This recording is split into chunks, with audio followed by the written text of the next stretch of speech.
Okay. Okay. There we go.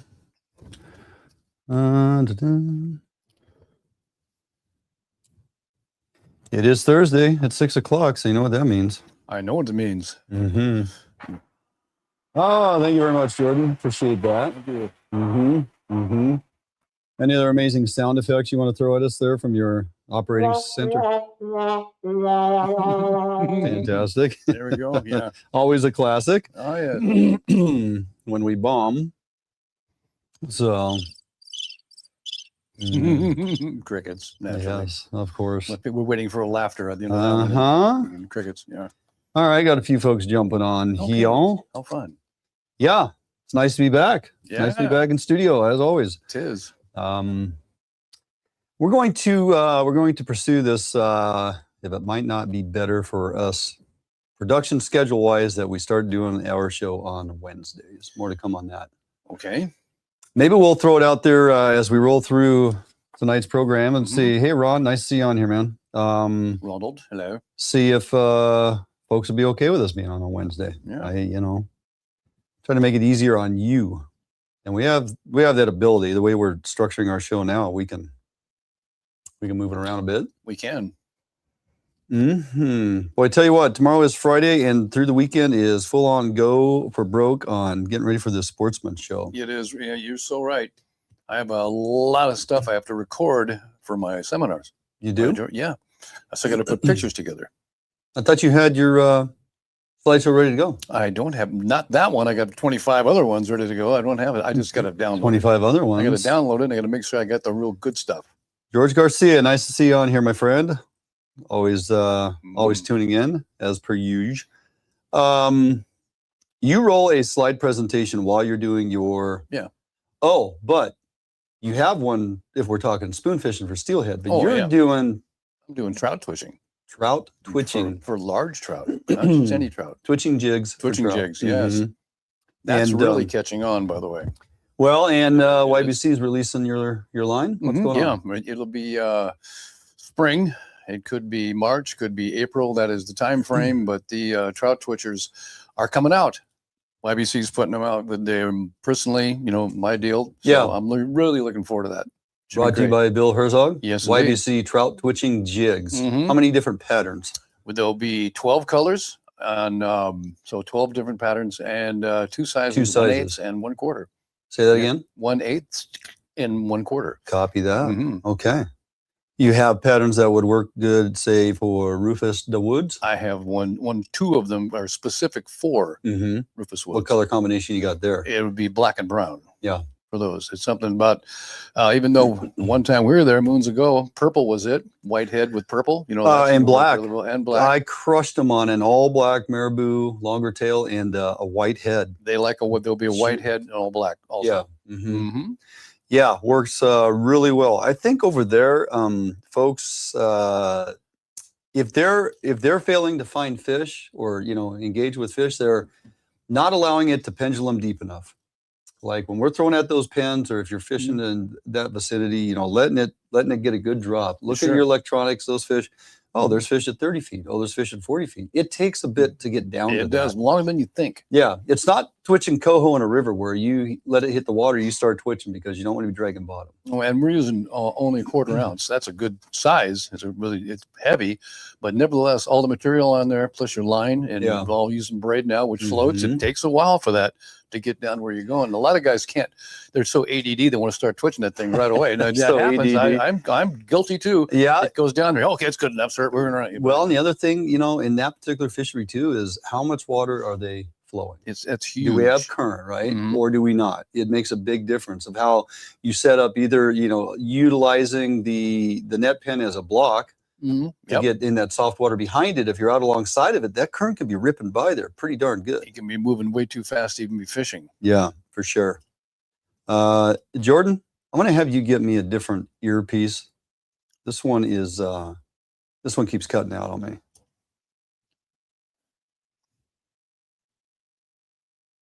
We need our own sound guy. Yeah. Right? Maybe, you know what? I'll get through the first show. You power right through this. Yeah, we'll see. It just kind of, I don't know. It's got new batteries, but it keeps kind of. Yeah. going in and out here. What do we got on here? We got Larry. Sorry, evening guys. Great seeing you both. Thank you, Larry. Always good to see you on here, my friend. Anthony Rubio Outdoors is joining us once again. 14-pound fire line. That line sinks because it repels water, doesn't absorb it. I like fire line. When I'm twitching 14 for trout, I like it for steelhead. Yeah, it's a really good steelhead line. By the way, for floats and jigs in the summertime, I love it. Yes, but, crawfish patterns are also good over there. They eat a lot of crawfish. They do in that vicinity. Yeah, I got a super secret for that, and I can't share it. Yeah. Color makes a difference, and combinations of head color pattern in conjunction with, but your sculpin pattern traditionally here for a lot of your river fishing, twitching for trout has done exceptionally well. It also doubles it. Here's this thing that's just moving and hopping along. Yeah, it could very well be a crayfish. They could think of that too. Oh, for sure. We don't know. But anything that small, right color, and is doing this whole thing. They think about how a crayfish swims. Yeah, and they eat a lot of them things. A little bit of orange in there, that orange brown, a reddish brown. Oh yeah, money. Yep, for sure. A dull orange. Yeah, a dull orange. Yeah, show you this mug Harper made me. Best pop ever, huh? It's so cute. He gave me that for Christmas. Nice. Yeah. Okay. Well, should we get it going here? Anybody got any questions before we roll into show number 1 for the evening? Here we go. Got a handful of folks on here. Nice to see everybody jumping in. Hi. Hey, nice we don't have Thursday night football to contend with anymore. And boy, this coming week, Sunday, go Hawks. Your number 2 team that you will root for. Yeah. Now that your Niners are out. I'm scared about our quarterback. That's all the only thing. If he doesn't give up the Darnold, I think we'll be fine. This is a saying, say Darnold gonna Darnold. I hope he doesn't. Yeah, we don't. No turnovers. No. Sean McVay did make a point to say we have to play exceptional football, no mistakes to beat these guys, and vice versa. I would say that goes both ways. Stumbled in there either. Yeah, absolutely. Yeah. So, all right, Jordan, what do you think? Let's see what do we got going on right now. Okay, Horseshoe curve, pheasants. A little bit of content about hunting tonight, which is good. We found we had to do things while we had all that bad weather going on. We had things on the schedule, so we went and that was during the flooding scenario. Good time to get that done. Now we got to get out there for pursuit, so that's why we're doing this on tonight's program. Okay, all right. Let me reset this, and Jordan is ready. You can count me down. Hello, and welcome to Fish on the West. Duane Bill and Bill Herzog. Hunting, fishing is my kind of style. I love the wine Right there. Oh, there we go. I'm proud I own the River bites in our catcheries and keep that fish. Look at that thing. It's not a bad start right there.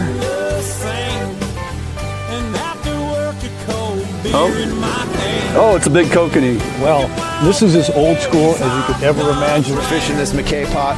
One of the cool things about a McKay pot is it's got our bait tunnel built in. Well, buddy, what do you think, huh? Oh my gosh. You spotted him. 360 rod in the Quick Series. Fantastic rod. 10.5 foot, 17 to 40 pound rating. Water getting in there, and he's going to pull right out of my hand. Here he goes.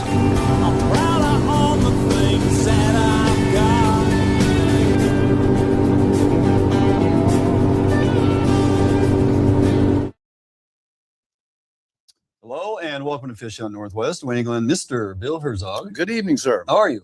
Magnificent, bordering on spectacular. So great to see you once again. We've spent a few days together. It's not like you just showed up, but yeah, you put me to work the last couple of days. We've had some things to do, man. Yeah. We got a store we're trying to get up and going. Get this gear out there. Get this swag out there for folks to enjoy. And that's I've been staining wood out there in a closed area for hours. And how did that make you feel? Well, really good. And the small little animals running around, they're enjoying it. You came out walking on all fours going, I think we need to open a window. One eye dilated, one shut. One thing to take note of for sure, weather's been absolutely exceptional right now. Just amazing. Cold mornings. I mean, we get out fishing the other morning. We'll get into that a little later down the week here. But cold, brisk starts to the morning. It is winter steelhead season. We hope to really delve into that much more in the coming weeks here. And we will. Absolutely, we will. Before we get there, I got to remind you, a few weeks ago, we were actually down in Oregon taking advantage of an opportunity to go pheasant and chukar hunting. I love pheasant. It was fantastic. Jordan and I headed down early on the day we were to arrive. We got up extremely early, made the 5.5-hour drive, got down there so we could fish the Umatilla River. You ever fished the Umatilla River in Oregon for steelhead? It is one of the few that have escaped me over the years. Nice little river, more of a creek almost in some regards, much like the Carbon River in our backyard, back in the day.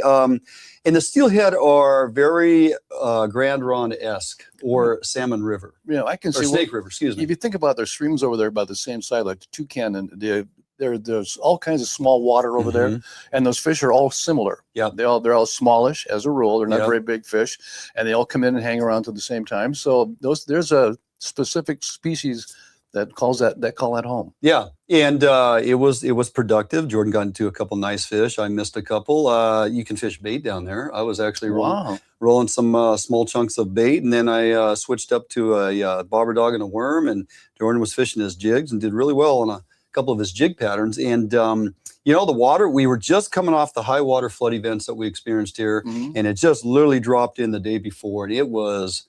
Yeah, I was like, man, I wouldn't want it any different than this right now. And I'd never fished it, but I'm looking at it going, this is really good. You know how to read water. Absolutely. And steelhead being steelhead, when that water's on the drop in the clear, you got to go. Yeah. So we spent the time fishing, had a great day. And then that evening, for whatever reason, man, I got hit with the 1-2 punch, came down with the crud. I didn't even get to hunt. Mario had to take the reins and run with it for the next couple days. He basically took on host duties, which he doesn't typically step up front. But he is part of our program. He's part of our team. Yeah. Mario, you got to do it. So he took the ball and ran with it, and got up that next morning for the hunt. And it was blowing 40 miles an hour. Oh, perfect. And the way you felt, you went right out there. No, I stayed in, and the guys waited till about 10, 11 in the morning to get the first hunt in. But that's what we're gonna be bringing to you on the program tonight is back down there in Oregon at the Horseshoe Curve Outdoors. Going to take you a mid-morning pheasant hunt with guide Travis Malin, and then an afternoon hunt with guide Richie Long. And we'll see how Mario and the guys do. They had a great hunt, put a lot of birds down. The dogs are always fun to watch. Bringing that to you right after this break. The new leader in heavy gauge aluminum boats. Allied boats have standard reverse chine and lifting rakes to help you plane faster and run at lower RPMs. Allied boats have several models to choose from, ranging from a 19-foot Mustang all the way up to a 32-foot Liberator. So regardless of what type of heavy gauge aluminum boats you are looking for, Allied Boats will have it for you. Contact Allied Boats today to learn more about these incredible fishing machines. Sharp as can be. Super strong, super durable. Really good penetration. Thinner and stronger. Catch fish after fish.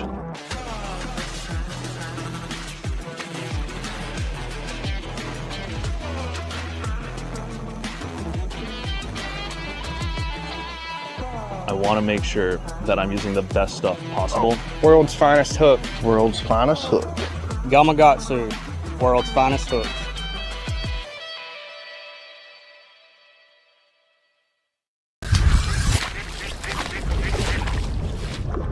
Before I head out in the field, I make sure I'm ready. Out here, moments come without warning. And what most people call luck is just being prepared when the chance finally shows up.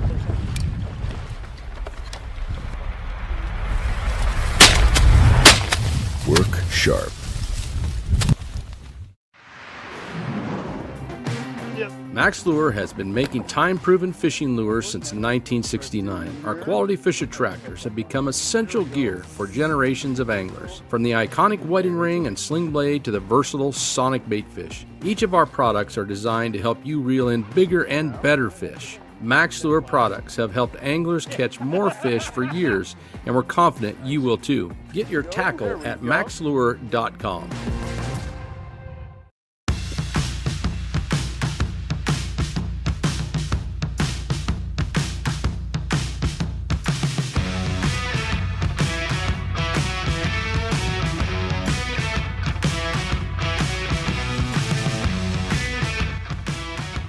Pull.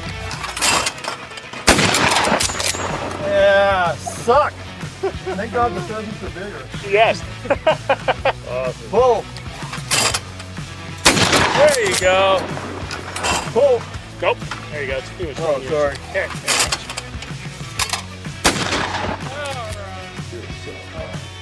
But they got to find a way to get it to the people and let us vote in who we want. Then if they're not doing it, then we can, figure out what else to do or here.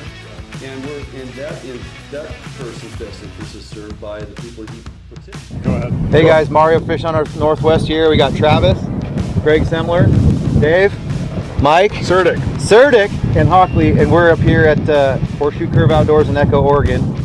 Premier upland game bird experience. You got it.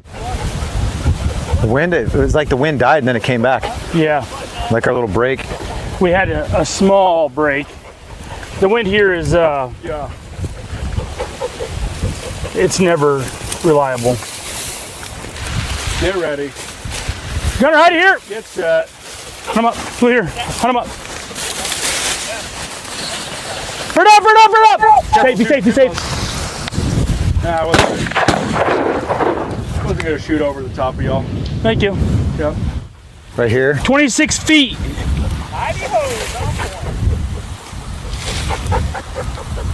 Hubbard.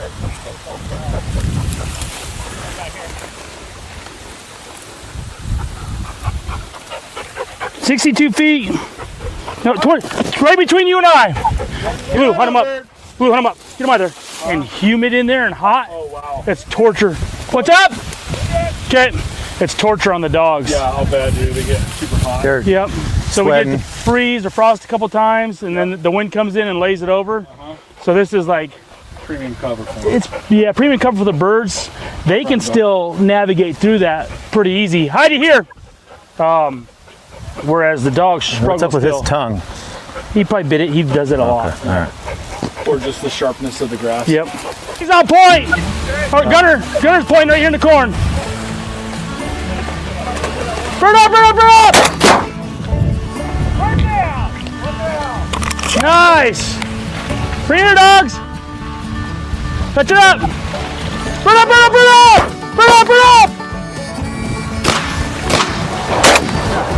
Here. Touch it up. Let's go. Do you get that one? Reload. Across the river. Bird up. Nice. Clobbered that one. One went down across the river. Whoever shot that one, I don't know if it's Greg or whatever. Over there. Right over there. Bird up. Nice. Shooting ticks. Good job. Here. Heidi, bring it here. Bring here, Heidi. Let's go. Heidi, go. Bring here. Thank you, Heidi. Hey. Heidi, touch up. Come here. I make her hold it. You do? Yeah, you killed it. Right there. Sorry. Get out of here. I do. I make them. They're not allowed to drop it at your feet. Oh. Gunner got the birds. Okay. Keep reloaded, just in case. Okay. So they're not allowed to drop at the feet. Why is that? Is that a They're supposed to hold it in their mouth till they give it to you and deliver it to hand. okay? Delivered to hand. Got it. All right. Nice. Yeah, we trained them, right? Yeah. To bring the bird to me. Yep. I wouldn't want it at my feet. I want you to give it to me in my hand. Okay. So. Got it. Bird up. Here. No bird. Too low. No bird. Oh, we're coming for you, buddy. That was a mistake. That one was a mistake. Okay, gunner here. We're making fun of Mario instead of hunting. See how distracting making fun of me can be? Up. Nice bird. Blue here. There, we got it.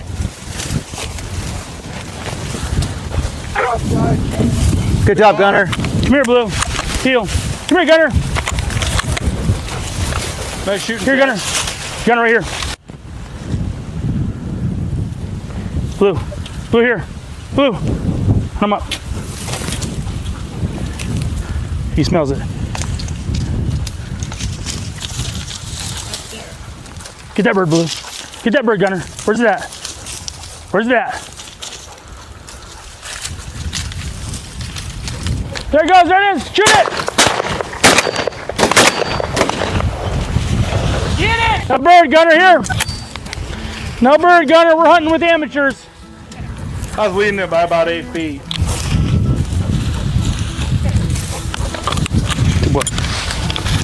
Full service. Okay. And then I can put 10 more in the self-serve. Yeah. Gotcha. So we can technically do like 28. Nice. There's 7 different fields. Okay. So you can have 4 people per field and rotate them around. Nice.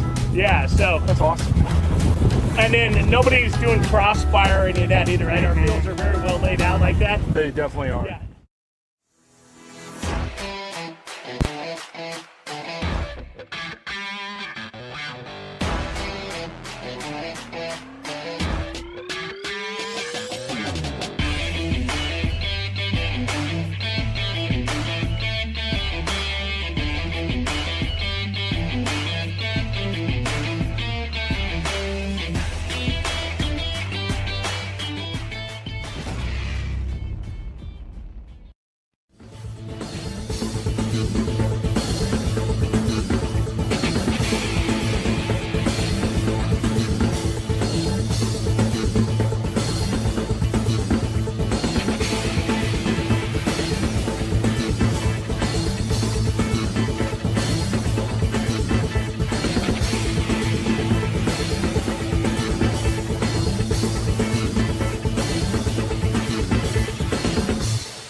I make my living catching fish, not only as a tournament angler, but as a guide as well. Catching fish is important, and Gamakatsu hooks for me, you know, they kind of help take the luck out of fishing a little bit just because they're a high quality hook. Obviously have a really good reputation for being very strong and very sharp. Gamakatsu, I use their products every day in the boat and, you know, big part of my success.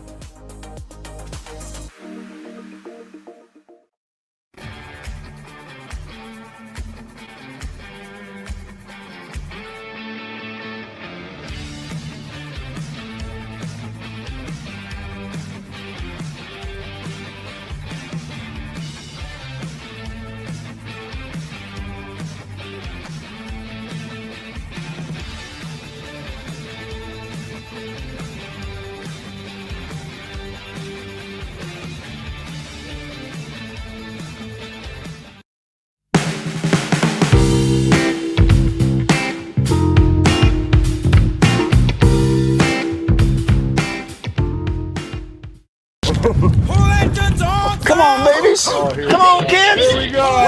Woo! Find us some birds, girls and boys. Come on, Hockley. Let's do this, buddy. Out here a little bit. Right here. All right. I'm going hard left. Okay. Get the zoomies out. I'm going hard left. And we are planted down here. Perfect. Yep, right along that edge. Make it easy on yourselves too, okay? Once we get these dogs going here, once we get lined up. Also, guys, I do not care if you see one of my dogs getting out in front of us a little too far, past 30 yards or so, holler at me. Okay. Because if they do bust a bird by accident when they're running, we want to be able to kill them. Okay? All right. Come on, dogs. Mario. Hunt them up. Hunt them up. Yeah, what's he got going on? Yeah, they're hitting some scent there. The wind's coming hard, so. This one over here is honoring that one. Yeah. They're starting to work this a little bit. Governor here. Good dogs. So we got Ike and Agnes, Piper and Governor. Hunt them up. He's right on him right now. Okay, good deal. There we go. There's one! Kill it! There's a rooster here too. Yeah, be ready. Get loaded.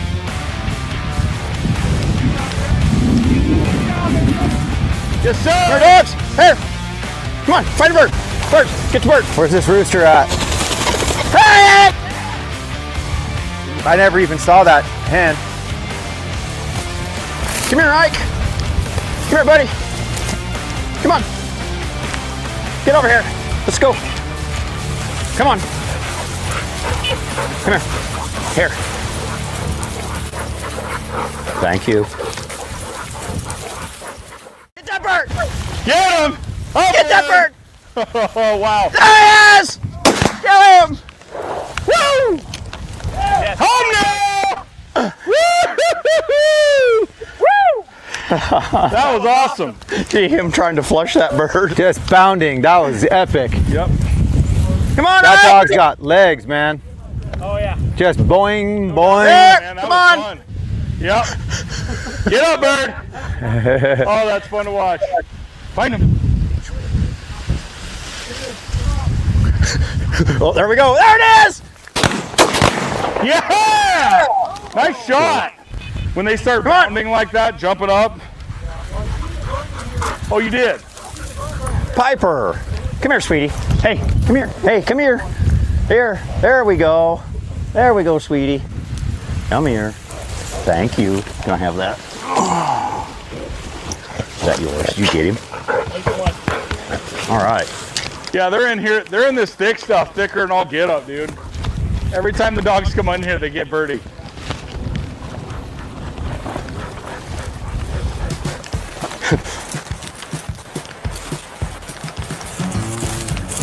Get that bird. They're over too, huh? Bird up! Here we go. You! That's pretty solid there. That's pinned.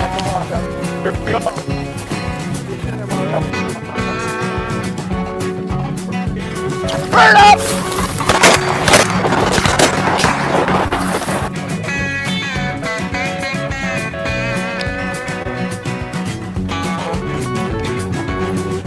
You guys own stock in like ammunition companies?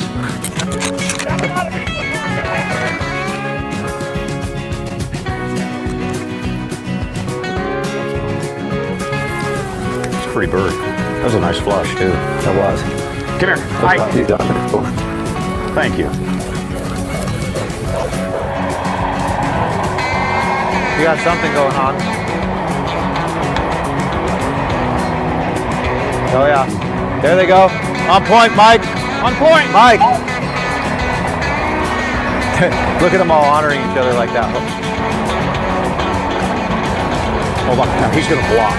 So he's going to go down and get on the other side of that bird. So it won't run. Oh, I see. Yeah. You ready, hogs? Coming in.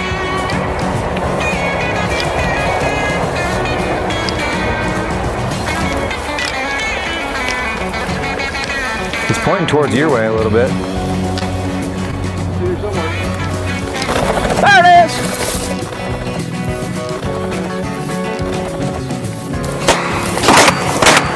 Nice shot!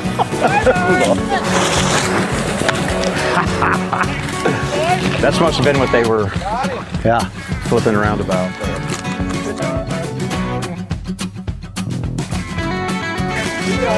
Come on, ducks! Yeah, they're great getting over the great side.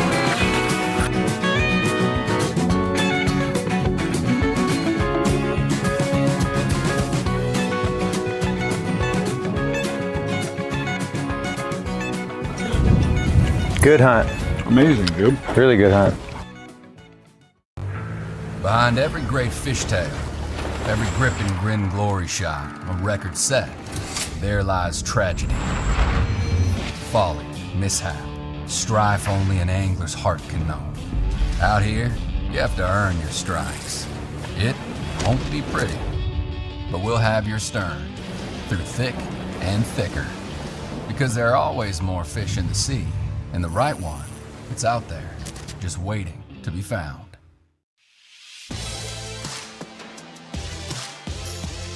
The Northwest premier upland bird hunting destination. Located along the beautiful Umatilla River in eastern Oregon. Fully guided bird hunts with expert guides and top-notch dogs. Enjoy comfortable accommodation and gourmet meals at the Riverview Lodge. Book your sensational hunting experience with Horseshoe Curve Outdoors.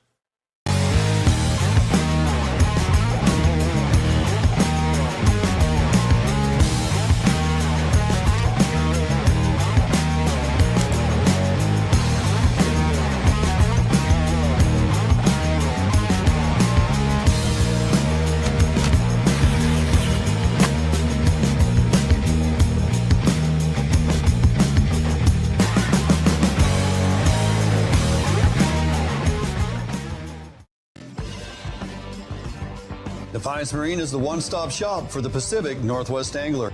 Defiance Marine guarantees the best price on a new and best service on a repower for your current boat. Defiance Marine is a Honda Premier dealership and one of the largest on the West Coast. Defiance Marine is a boat dealer who proudly sells Defiance, Allied, and Arima boats. All boats are built by West Coast fishermen for West Coast fishermen. Defiance Marine has all your boating needs to help you get out on the water.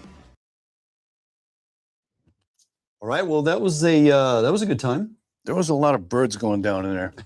That was that first segment. That was just a melee. Them guys had a great couple of hunts. So we got more to bring next week. We got some more hunts that they got out and had a really good time. And I sat in the lodge, which great accommodations. I mean, Horseshoe Curve Outdoors. If you're looking for some premier upland bird hunting throughout Washington, Oregon, but this is down there in Oregon, just outside Pendleton. You gotta look them up and give them a call. We'll get a little more into it in the next program. But yeah, Greg and the whole crew, they do a fantastic job. Really an enjoyable experience. So you didn't spend much time in a tent. No, they take care of you very well. They feed you very well. The accommodations are top notch. It is just a great destination to go enjoy some time. Hey, before we get out of here. Took note of perusing through the old interwebs this last week and picked up on an article written by Andy Wagemont over there at Northwest Sportsman's Magazine. There was an effort a few years ago trying to kind of ramrod through an ESA listing on our coastal steelhead out there on the OP. Okay. The Washington officials, and this is basically from the article, environmental organizations and the fisheries world representatives recently reacted to a decision that an Olympic Peninsula steelhead ESA listing is not warranted as of right now. Well, I'm telling you from somebody who's fished forever, the runs are not what they were. Sure. But they're still healthy enough, right? And we got to go back a bit to understand when this all started. When our friends, our litigious friends of the Wild Fish Conservancy and the Conservation Angler, they petitioned in August of 1922. Good Lord. 1922. Yeah, way back when. 2022, I think, yes. August of 2022 for an ESA listing. They reached a federal court settlement last year that prompted the National Marine Fisheries Service to make this call. What? Yeah. So they were looking just to kind of like scoot this thing on through. For whatever reason, they had motivation. I don't understand why, but they wanted to see this thing go through and make sure that it landed. The problem was the National Marine Fisheries Services team concluded in November of 2024, the Olepen steelhead were at a moderate risk of extinction. But the problem was they didn't follow like the standard processes to derive that, in their opinion, what their goal or what their mission was. As quoted in the article by Andy, their analysis fell woefully short of congressional standards for listing a population. It also failed tribal trust and responsibility, which is huge, right? ESA implementation and scientific analysis integrity levels as well. In other words, they were just skirting past all of that to try and land this ESA listing, which has been unwarranted out there. I don't understand how they could do that because there's so many factors in there that has to do with how many fish are coming. And to the Wild Fish Conservancy, in the statement they posted to WFC's website, the organization said they are now conducting a thorough review. It didn't sound like it. Right. Of the decision and underlying status review to evaluate whether NOAA's findings is consistent with the best available science and requirements of the Endangered Species Act. Doesn't sound like they were doing They that. didn't get the answer they wanted from mom, so now they're shopping dad. They basically aren't happy with the results, so they're going to be like, hey, but what about this over here, right? Yeah, they want to really push this thing through. DFW has came out with a statement that said they will continue to work with co-managers, as in the tribes, prioritize steelhead conservation on Olympic Peninsula, including efforts to rebuild runs and to while offering sustainable fishing opportunities. And that's what we're really asking for. And the exciting part of that, as they work to rebuild runs, they have announced that they'll start a new local early winter run steelhead program on the Quille River that would replace the out-of-basin Chambers Creek program, which means basically they're going to take wild fish from the Quille River system and start brood stocking them, producing upwards of 50,000 smolt per year for release into that system. I think that's a step in the right direction. I think it is. Didn't it sound like our friends at we just came from the banquet? Yeah, absolutely. Does it sound like that? Yeah, Hatchery Wild. Yeah, You bet. more brood stocking. DFW, please keep it going. Doing a great job. All right, gonna do it for us this week. Have a great week. Weather's gonna be phenomenal. Get outdoors, get something done, and enjoy. We're gonna see you next time right here at Fish Hunt Northwest. God bless.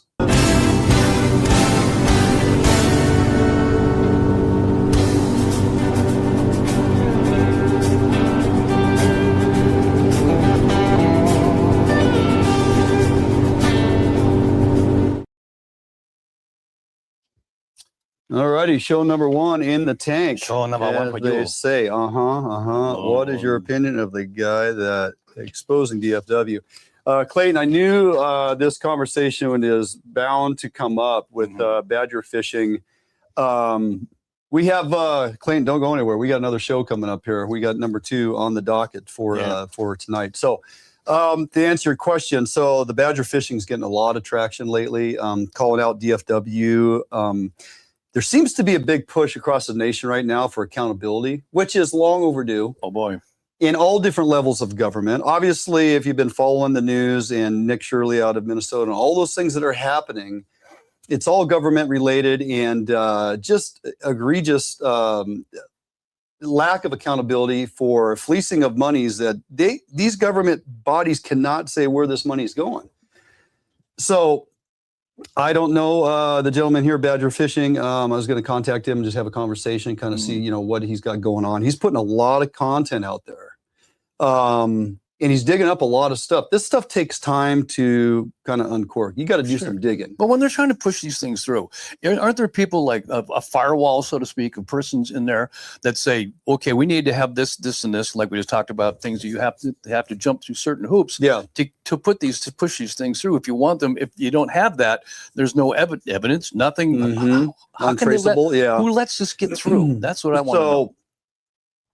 This gentleman has taken upon himself. It's a mission on his. He's got some history with DFW. Didn't go well. He ended up in court, but he won. The DFW enforcement was in the wrong apparently on this, and then after that he started doing a little digging. And what he's uncovering and putting out there on social media platforms and gaining a lot of interest. Now, there's always 2 sides to every story. Sure. But he is putting stuff out there that directly goes after some of the heads at DFW and the questioning some of the monies where they're going. If there's grants going to, we just spoke of the Wild Fish Conservancy and their efforts to try and, push through, get this thing going. Let's ESA list these steelhead out of the Olympic Peninsula. Well, this gentleman's claiming that DFW has authorized grant monies to Wild Fish Conservancy. And then he backed that up. And I think these are the points that get me interested. If you're giving a private entity monies via grants from DFW's budget, and they're not using any of that money for habitat research or restoration, predator, science and data gathering and coming up with solutions and plans. Spawning bed counting, for example.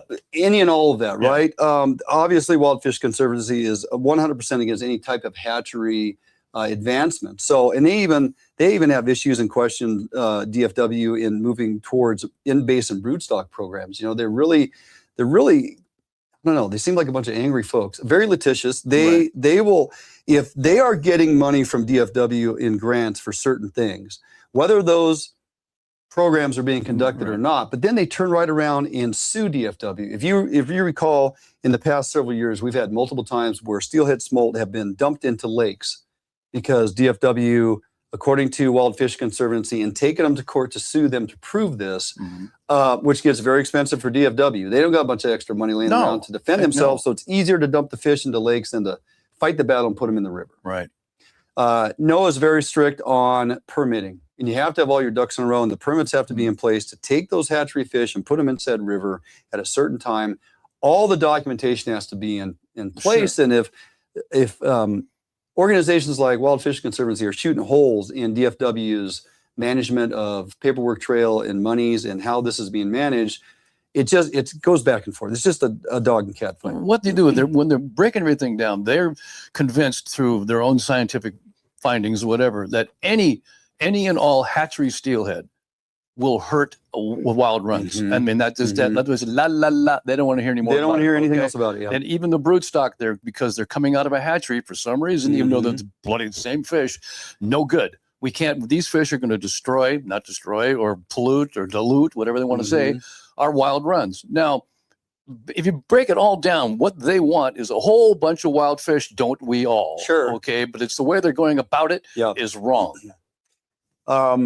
Their argument or pushback on broodstock is, well, if Mother Nature can't support XYZ number of smolt in a river, it serves no purpose for an agency like DFW to broodstock fish and release them because Mother Nature is already telling you the system can't support it. Oh, I say how about that historically? How about historically? How Oh, many fish were there? absolutely. Yeah. How many Now, more thousands? I mean, you know, is it apples to apples? We have so many things impacting our rivers now, right? Right. Pollutants, lack of rearing and spawning ground, ocean conditions are drastically changed. Sure. So there's a lot of things that, you know, hamper recovery of fish, but broodstocking within basin, taking now the recognized stronghold of genetic strain of fish within that basin and not seeding it with Chambers Creek and all the other Right. mistakes we've made or for even 50 fish years. from other river systems. Exactly. Like, you know, we're done putting Green River stocks of Chinook in all the Puget Sound rivers. They Right. did that. They played that game. It didn't work out very well. No. And so now we are trying to fix the damage that was done 40 and 50 years ago. Right. Because it was, hatcheries and boom, and we're releasing millions upon millions upon millions of fish. Now, the drastic cutbacks we've been subjected to starting in the mid 90s or so has not been the answer. No. Obviously. No. And then, you know, you go several years down the road and then scientists start seeing what's going on with our orca population. And don't even get me going on the pinnipeds and stuff. But agencies like the Wild Fish Conservancy, butting heads with DFW, we're not winning any battle here. Nobody's gaining anything. No. It's like when we used to fight with the tribes. All the Yeah. time. It's And now it's if a no-win situation. If you are paying attention and understand the importance of co-management and the tribes working with DFW to get our fisheries to where they need to be. Now, does DFW always do everything right? No, absolutely not. Are all tribes on board doing everything right? Absolutely not. But they find common ground, right? And they're navigating through this thing. And as years go on, I mean, North of Falcon's coming up, and I tell you, I just cringe every year when that happens. It just seems like there's at times so much headbutting versus solutions coming, and we don't. In some regards, some of our fisheries just stay status quo or continue to slowly dwindle. I don't see the recovery. You know, the old saying, "How do we manage? We manage by closure here in Washington." It's so much easier than having to go through everything, to counting spawning beds, so all the sciences, instead of having to go through all that and paying for having it done. It's easy to just shut it down. Unfortunately, we are first on the list for shutdown. Always. And yet we are the highest contributor of monies back into any system to, you know, see a resurgence. I mean, they need our dollars, and folks would be on board with supporting a lot of these things as long as you quit shutting us down, you know? So these topics just, they go, I mean, you get on one here and we need a lot more time. Need a lot more time when you get that kind of time. Yeah. So, Clayton had asked a question. I know a lot of you tuning in probably have picked up on a lot of the spreading of badger fishing content he's putting out there. I watch some of it. I have a lot of friends. You know, obviously, Bill and I have a lot of friends and relationships built over years with folks that work at DFW. If you're looking for us to get on here and chastise DFW and attack them based on, you know, a person's opinion of things going on without looking into it, you're not going to get that here. We're not going to get that here. That serves no purpose. We have to, you know, I have to hear both sides of it. I literally will pick up the phone and call folks and say, where are we at on this? And, you know, what's if DFW is giving grant money to an agency that constantly turns around and sues them, explain to me why. Again, where's our firewall guy in there saying no? Yeah. What's up? What's the Skokomish River? Who even runs that district? Just ignores me now when I email them. Open up the Skok. Yep, people been asking for that for years. We lost a good one there, especially the last year that was open, and it went to a certain stretch of that lower river was bobber and bait fishing only. In other words, getting rid of the flossers. Right. And the fishing was absolutely lights out for that short time. Right. And then the next year it was closed. And the last I heard when I talked to folks in the know working on this project, and this was a few years ago, and we have no update since then. This was tied up in oversight back in DC. Whether the BIA is involved, it's a land dispute. It's a land dispute that they will not resolve between the tribes and DFW. high water mark, who owns the land, who has access to that land when the river's at, where it's at. And there was a lot of abuse down there too.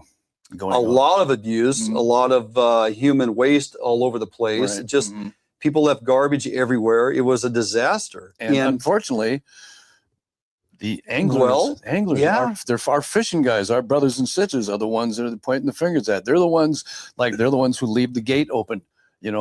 Finally let people in, and all one person leaves the gate open and starts throwing garbage. Guess what? Bang, we're done. Everybody's there. So still undecided. Still in, I don't even know. I think it's been tucked away on a shelf. This is a land dispute issue that is not resolved. And I don't know if we're going to get it resolved.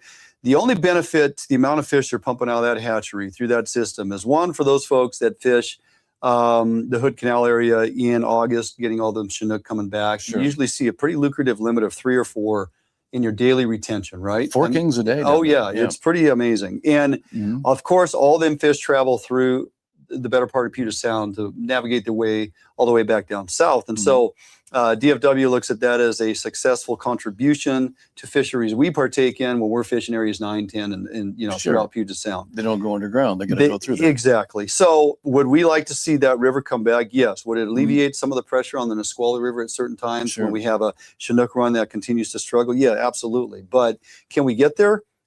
Unknown. And that maybe that's one I should dig back up and make some phone calls and talk to some folks at DFW, like, where are we at? I'm afraid we're going to be told once again that, well, it's back in DC under the, Bureau of Lands or the BIA or whoever's got their mitts in on this thing, and it's just locked down and they're not making a decision. They need a federal judge to jump in. Yeah. It's a boundary dispute. And it's a treaty dispute from way back in late 1800s. But it does seem very manageable if you think about it. Again, break it all down. There's got to be an answer somewhere. Yeah, you can do this and you can't do that, and that's the end of it. It would be nice to get there. You want to talk about that river? About how good it used to be steelhead fishing back in the 70s and 80s? Skokomish? You bet. Well, it was right out there along that. You drive out to Hoodsport. You head out that way, man. You pass a number of them. You start crying right now. No, I don't want to get you going there. Can't. Yep. Right there with you, man. Pack it in, pack it out. Yep. We had a good thing there for a number of years. I would always go down there, bobber and egg fish, and try to get my fish before the floggers and the flossers showed up, lobbing cannonballs, and watch them fish in that gin clear water, just, run all over the place. I used to drift fish in there for them. Oh, I believe it. With a number 8 chrome corky and a little dab of chartreuse yarn. That was it? That was it. And they bit the devil out of that. Drift fish with a 15-foot leader? Or? No, about a 24, 30-inch leader. Yeah. And just a little piece of pencil lead. See, rivers like that are so great when you think back about the opportunity, because those Chinook are really good biters. Yes, they were. And when we all started converting to eggs under floats, man, I tell you what, that was one of those gin clear rivers in the summer that you would start fishing, and it was just draining bobbers, man. It was unbelievable. And the fish quality, I mean, they're just right out of the salt within a mile. Yeah. Right? Gorgeous fish. Unbelievable. Yeah. Let's get it back, huh? Yeah. All right. Give me some chrome corkies and some chartreuse yarn. Jordan wants us to get going. He's got jigs to tie. That's what he's thinking. He's got jigs to tie. So, okay, show number 2 for tonight coming up here. And what do we got? We got okay, yeah. Oh, a little clam. Okay, we got some stuff jamming. Yeah. Okay. All right. I think we're ready. Okay. Let's see. Yeah, folks are still hanging out. Outstanding. Yeah. Next show coming up here, folks. Show number 8 of the year already. Can you believe that? Wow, okay, yes. Jordan. Hold on. Let me get a sip of the best mug ever. I'm going to take a hit of this right here. Oh, a little tea. Some pure leaf, no sugar. You guys got any more questions? Just throw them on here. Bill and I will try to answer them as best we can if we have the answers for you. We'll get into show number 2 here, and when we close that out, don't go anywhere. We'll stay online here for 5-10 minutes after the show and continue to interact and have dialogue with you guys. You bring some great questions. I appreciate the one on the Skoke and a handful of other ones. This is what it's all about, trying to come up with solutions. So, okay, Jordan's ready to go. Okay, here we go. And welcome to Fish West, New England, Bill Herzog. Hunting, fishing is my kind of style. I plucked the one nude, she went. Right there. Oh, there we go. I'm proud I own the Upriver Bright Chinook hatchery, so keep that fish. Look at that thing. It's not a bad start right there.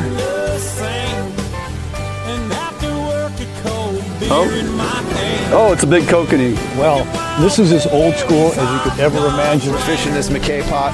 One of the cool things about a McKay pot is it's got our bait tunnel built in. Well, buddy, what do you think, huh? Oh my gosh. You spotted him. 360 rod in the Quick Series. Fantastic rod. 10.5 foot, 17 to 40 pound rating. Water getting in there, and he's going to pull right out of my hand. There he goes.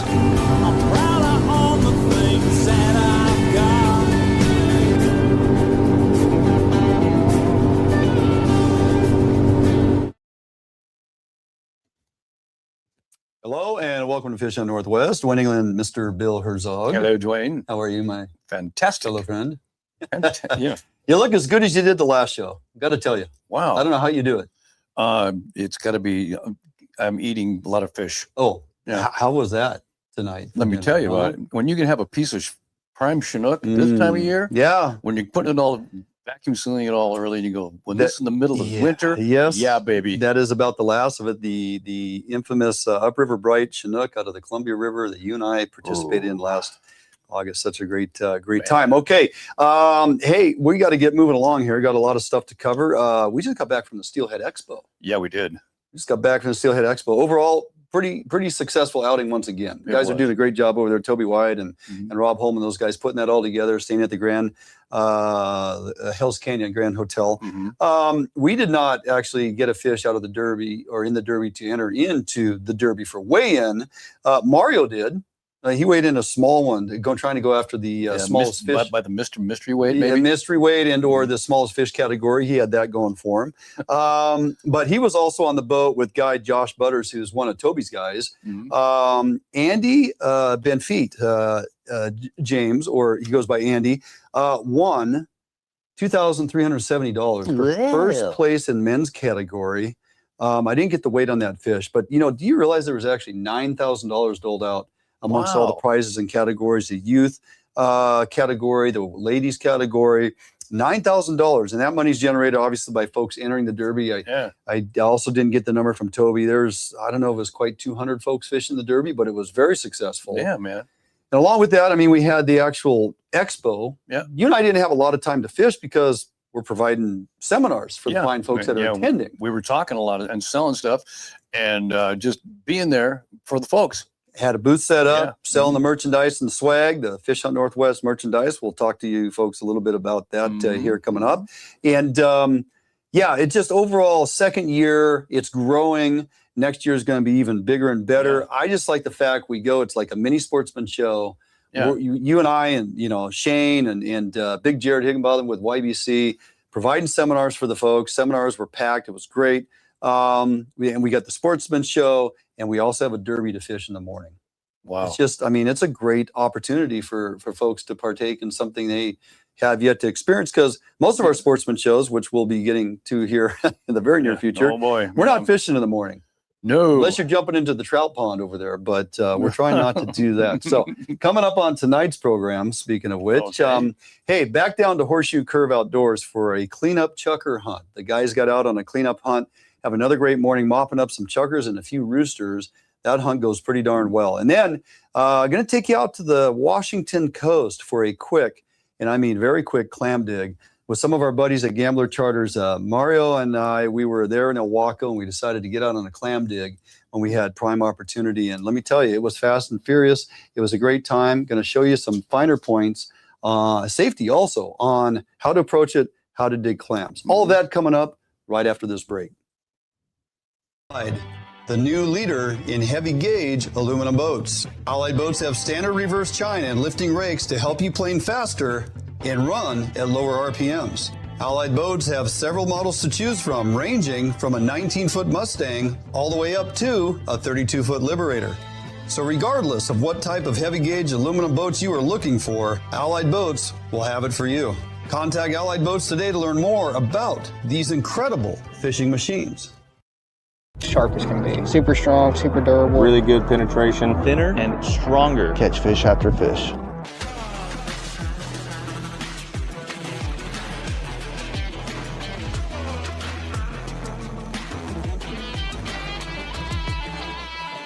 I want to make sure that I'm using the best stuff possible. World's finest hook. World's finest hook. Gamakatsu. World's finest hook.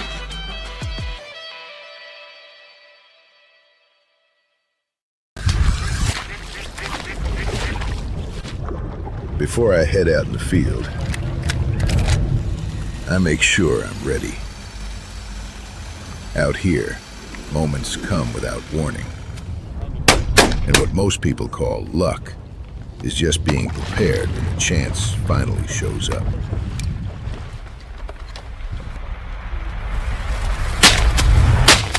Work sharp. Max Lure has been making time-proven fishing lures since 1969. Our quality fish attractors have become essential gear for generations of anglers. From the iconic wedding ring and sling blade to the versatile sonic bait fish, each of our products are designed to help you reel in bigger and better fish. Max Lure products have helped anglers catch more fish for years, and we're confident you will too. Get your tackle at maxlure.com.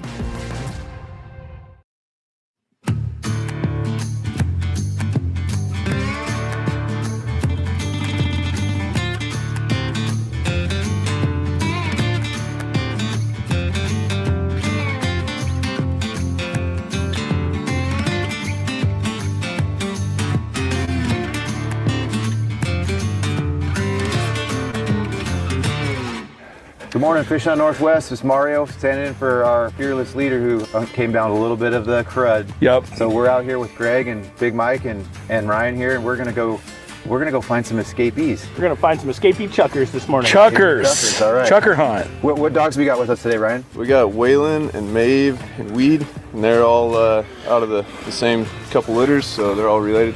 They're all fun to hunt. They know the chucker game, so they work together. Yep. Awesome dogs. It'll be a fun morning. Yes, sir. So. Looking forward to it. Let's do it. Stay tuned.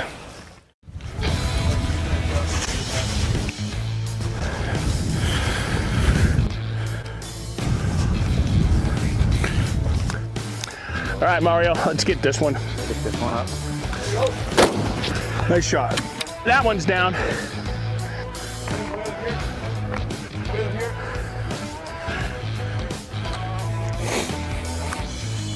Leave no bird behind, especially after Good the shot. first two.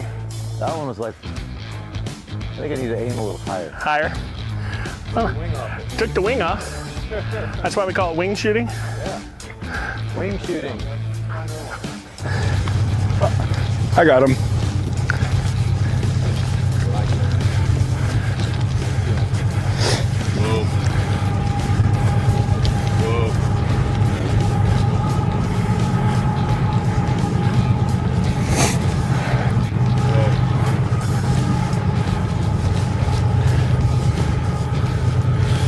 Hopefully there's more than one up in here too. There you go.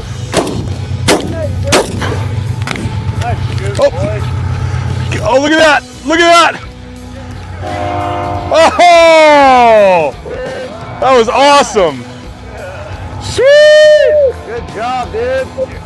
That was cool to watch. Did you get a piece of that one too? Yeah.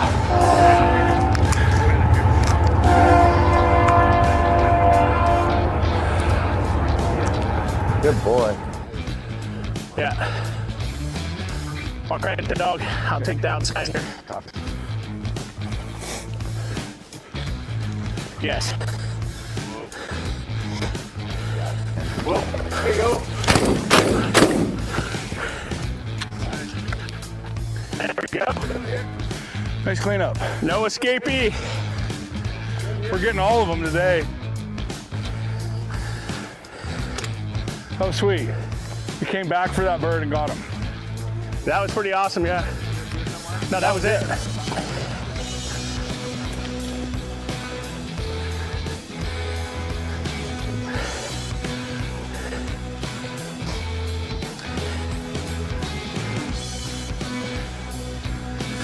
You ready, Mario? Yeah. All right. We're digging.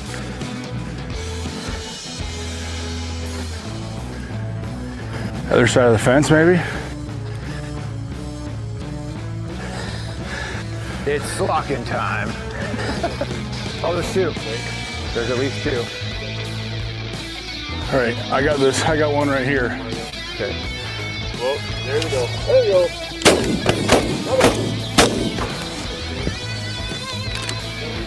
Yep. Good dogs. Good dog. Good puppies. Awesome. That was sweet. God, those birds have the coolest colors to them. Yeah. Wait.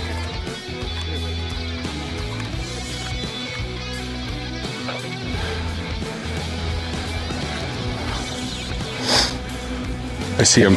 I see him right here. Yeah, right in that bush. Right. Yeah, there is. There's a couple of them, Mario. Whoa. Whoa. Waylon? Whoa. There's two of them, Mario. Right in that brush.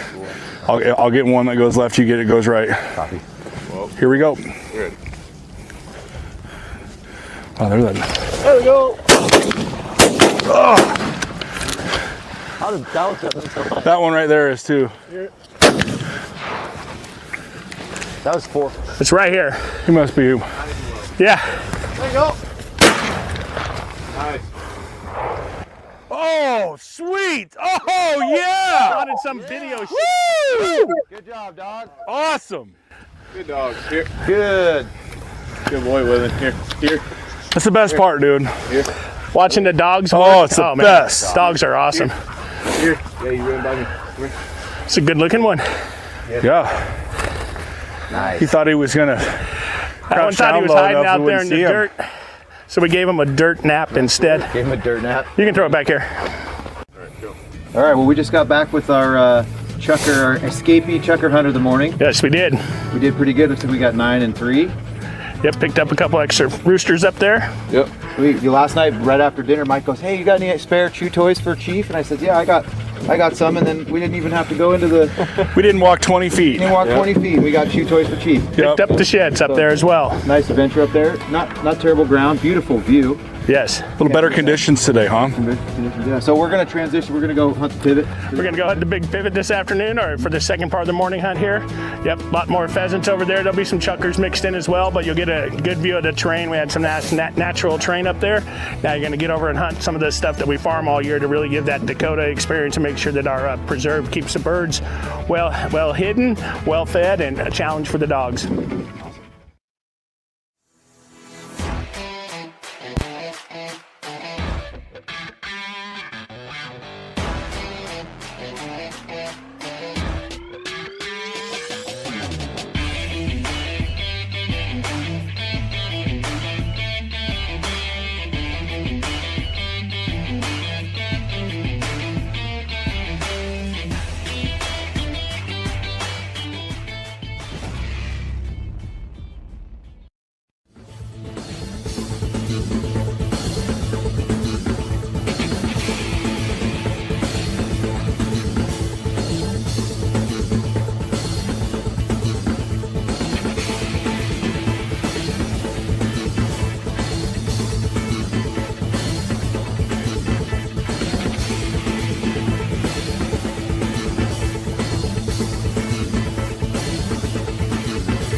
I make my living catching fish, not only as a tournament angler, but as a guide as well. Catching fish is important, and Gamakatsu hooks for me, you know, they kind of help take the luck out of fishing a little bit just because they're a high quality hook. Obviously have a really good reputation for being very strong and very sharp. Gamakatsu, I use their products every day in the boat, and, you know, big part of my success.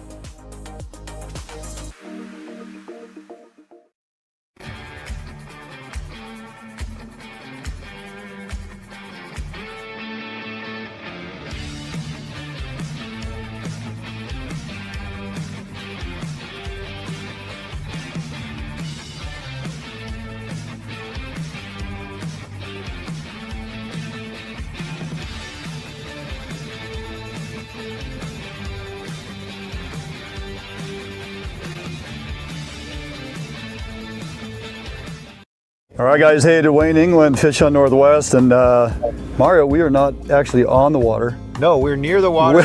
Near the water. Tasty treasure hunt. Yeah, tasty treasure hunt. Jed, you guys been out here digging some clams lately?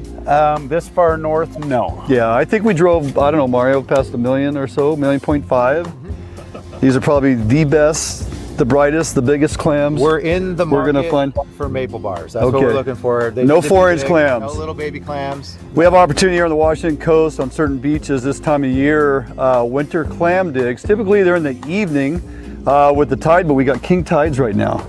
It's -2 today. Right, and that is at 5:14. 5:14. Yep. So with the water moving out and such a huge tide swing, we actually have daylight hours to come out here and get clams. I don't know if you guys noticed when driving in, but there were people already leaving with limits in their bag. So razor clam digs here in Washington State on the coast, something we always look forward to. We get a number of times throughout the year. This is the wintertime digs. Again, typically in the evening. Springtime is more favorable for a lot of folks. Nicer weather, a little warmer, get the kids out. Nighttime digs here, typically we got headlamps on. And we're out here trying to find the clam shows. And if you've never done any clam digs or gone out clam digging, we are going to show you how to identify them or find them in the sand, proper ways how to dig. And you got to think safety out here when you're digging clams. You never put your backside to the surf. We got water, yeah, the tide's going out, but the water's always coming in. So gonna spend the next hour or so here on the beach, try to get our limits 15 apiece. 15 apiece. We have, what, 7 in our group? Yep. Let's see how long this takes. It's gonna take you along, here we go. That right there is a clam show. See the water come out when you tap? So there's definitely a clam there. Now if I keep messing around, he's gonna dig deeper. Facing the surf. Keep going. I'm gonna go deep. Try to get him first pull. There he is. Nice. That's a decent sized clam right there. That'll work all day. I like that. Look at the size of these.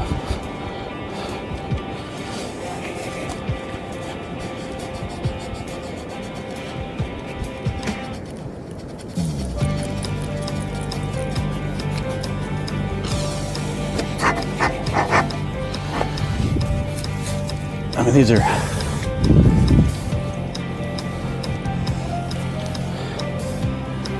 so there's a couple shows right there. There's another one over here. That's their signature. This is what clams look like. We got another one right here. There you go. This area has a ton of them. So we'll come back over here and dig. I got one right here. And watch if I tap. You see that water movement. Might be a little guy right there too, but we're gonna get this one first.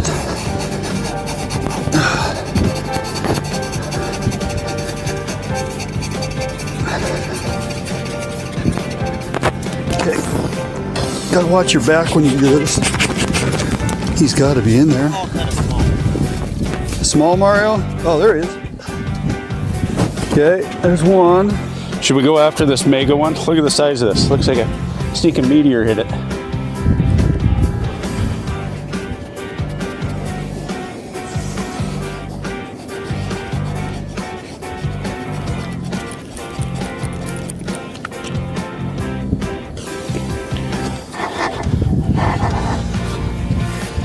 Yep, another fatty. That was Washington State rules. Once you dig a clam, remove it from the hole. You have to keep it no matter what the size is. You could pull up a 3-inch clam and maybe you've broken the shell and you think, oh, that one's too small. Well, by rules, laws, you're required to keep the clams that you dig. So, no, may not be in here. Sometimes you miss them. Sometimes you get going on them, they start digging. So there he is, third dig. Not huge, maybe a 5-inch clam, but okay, that is 12. I can get 3 more. Solid. You get him, Mario? Good way to finish. Yep, we're good. Atta boy. Those are all decent. Excellent. All right. 15 apiece, Mario. What's the math? That means 90. Public school comes through. I like it. So yes, 90 clams. I don't know what, 30 minutes? 20 minutes tops. Maybe 30 at the most, right? That's walking around looking at the size of shows and deciding which one you want to dig. Because I mean, standing right there, I mean, John is on top of, again, it looks like the surface of the moon out here. It is impressive. Yeah, not too shabby. Not Mario, too I'm bad. glad we drove past 1 million clams to get to these. It paid off. So It's worth it to drive up here. yeah, it is, definitely. What a fantastic quick dig. We have many more dates available. This was the first time out for me and did not disappoint. All right, we are going to wrap it up here. Might even get some time to show you how to effectively clean your clams prior to freezing or cooking. There is a process and you need to understand what that's all about. All right, jumping out for a quick break. Back right after this. Behind every great fishtail, every grip and grin glory shot, a record set, there lies tragedy, folly, mishap, strife only an angler's heart can know. Out here, you have to earn your strikes. It won't be pretty, but we'll have your stern through thick and thicker, because there are always more fish in the sea, and the right one, it's out there, just waiting to be found.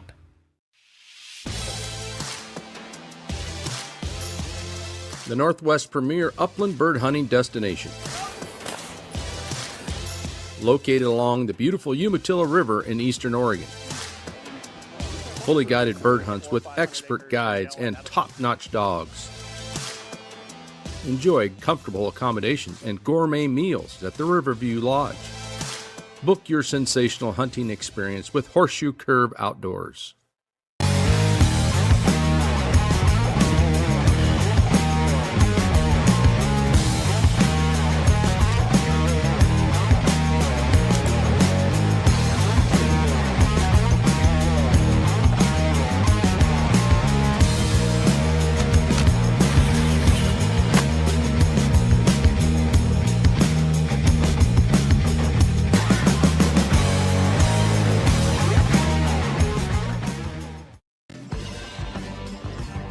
Defiance Marine is the one-stop shop for the Pacific Northwest angler. Defiance Marine guarantees the best price on a new and best service on a repower for your current boat. Defiance Marine is a Honda Premier dealership and one of the largest on the West Coast.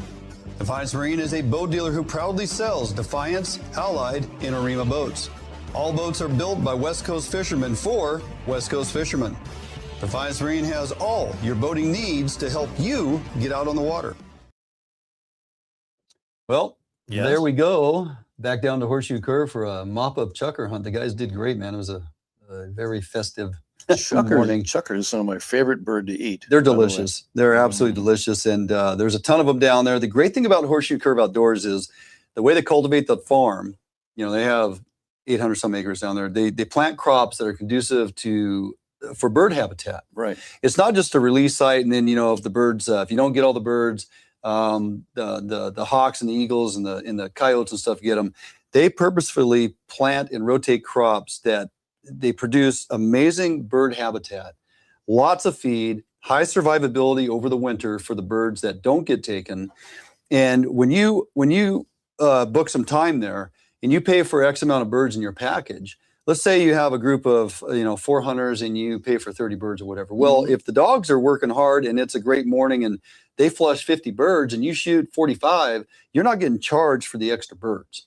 Well, that's kind of cool. You're paying for what you pay for, and then the extra birds are bonus. And the reason you get that is because their holdover and survivability of their birds, and they have wild birds mixed in there too, because them birds do breed in the wild and then produce offspring. So it's just a kind of a magical place. The lodging, the food, the staff, everybody, you got to check them out. Go to www.horseshoecurveoutdoors.com and tell them Fish Hunt Northwest sent you. You're going to have a phenomenal time. If you're coming from out of state, don't worry. They have everything there for you. Check out their website. You can bring your own dogs. Of course, bring your guns. I did get involved in a little bit of the trap shooting to start off with. So that was, and I was, firing off in the old Model 12, the 1949 Model 12 Winchester pump. That gun's sitting right there. So Yeah, It's like just an old glass rod. Yes, yeah, exactly. Go back to old school. So Yeah, great time down there. Please do us a favor. Look them up, www.horseshoecurveoutdoors.com. Then the clam dig. We took those fresh clam. We went back to the tuna club and we made fresh clam chowder. Let me tell you, it was, it was pretty awesome. So great day there as well. If you have not been out to the coast, we still have a lot of digs coming up here as we roll into the springtime here in Washington State. And the clams get nice and big, maple bar size, as Mario. Maple bars, that's a good analogy. Yes, absolutely. Bill, we have a sportsman show coming up. Yes, we do. I'm very excited. This next week, Fish on Northwest will be at the Washington State Sportsman Show, once again held at the Washington State Fairgrounds. We are in booth 567. Easy to remember, 567, 40-foot booth, tons of merchandise. And we're going to get it out there, bringing tons of stuff. Jordan's going to be there. He's been tying jigs like crazy. He'll be selling his custom Jinglin Jigs for Steelhead and Twitchers for Coho. He's bringing all of it. Right. You have some seminars? I do. I have two of them, as a matter of fact, in Puyallup. I have one on Friday at 3 p.m. I'm going to be in the Blue Theater talking about twitching for giant trout. Oh, fantastic. Yes, I am. And I'll also be on Sunday. I got the last show at the Steelhead River. Yeah. Steelhead River. I'll be there at 1 o'clock. Fantastic. I am doing another installment of drift fishing versus bobber dogging. Know the difference. There's a lot of confusion there. I take you for a full hour. Blue Theater, Thursday, 1 p.m. Saturday, high noon, prime time, man. The place is going to be packed, so get there early. Love it. Saturday, Steelhead River, 12 noon. Drift fishing and bobber dogging. Know the difference. Going to break it all down for you. We're going to video our seminars and put them out as tutorials online, so folks can watch those on YouTube or Facebook. Hey, then after we get done with the season, real quick here before we got to go, we've been working very hard to get our merchandise store up and going. Yes. It's a built-in here on the property. We are going to have all of our merchandise and a lot of other things that we're coupling with other companies in the industry. We're going to have our online merchandise available here soon, sometime in February. Fish on Northwest store will be back online. If you haven't so far, please take some time. Check us out. Facebook, YouTube, X, and Instagram, Fish Hunt NW. Also go to our webpage where you can start perusing through a lot of the stuff we got on our webpage, fishhuntnw.com. Find us everywhere on all our social media platforms. Fish Hunt NW. All right, going to do it for us this week. Had a great time. Hope to see you here next time. Take advantage, get outdoors, get something done. Have a great week. God bless.